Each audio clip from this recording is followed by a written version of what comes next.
വ്യത്യാസമുണ്ട്, ജനങ്ങളിൽ തന്നെ വ്യത്യാസമുണ്ട്, അല്ലാഹുവിൽ വിശ്വസിച്ചവരിൽ തന്നെ വ്യത്യാസമുണ്ട്, കർമ്മരംഗത്തുള്ളവരിൽ തന്നെ വ്യത്യാസമുണ്ട്.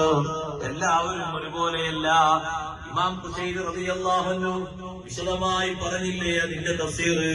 മഹാനവർകൾ വിശദമാക്കിയിട്ട് പറഞ്ഞു, ഈ പറഞ്ഞ ആയത്തിന്റെ അർത്ഥം ഇന്ന അമലകും ലമുഖ്തലിഫുൻ, നിങ്ങളുടെ കർമ്മങ്ങൾ തന്നെ വ്യത്യസ്തമാണ്. ഫമിൻകും മൻ സഅയുഹു ഫീ ത്വലബി ദുനിയാ, നിങ്ങളുടെ കൂട്ടത്തിൽ ജീവിക്കുന്ന ദുനിയാവിന് വേണ്ടി മാത്രമുള്ളവരുണ്ട്. ജീവിതം ദുനിയാവിന് വേണ്ടി മാത്രം. ആഖിറ എന്ന് പറഞ്ഞ ഒരു സംഗതിയിൽ അവർക്ക് വിശ്വാസമില്ല, അങ്ങനെ ഒരു താല്പര്യമില്ല. നിങ്ങളെ കൂട്ടത്തിൽ എന്ന് പറഞ്ഞാൽ ഈ പറഞ്ഞ അല്ലാഹുവിൽ വിശ്വസിച്ച ആൾക്കാരെ കൂട്ടത്തിൽ തന്നെ ഉണ്ട്. ഭൗതികത മാത്രമാണ് ലക്ഷ്യം.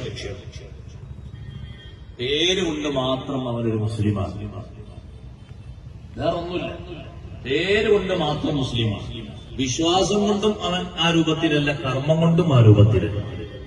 പിന്നെ അവൻ ഈ ദുനിയാവിൽ ജീവിക്കുന്നതുകൊണ്ട് ലക്ഷ്യം എന്താണ്? എല്ലാ കുറെ സമ്പാദിക്കണം.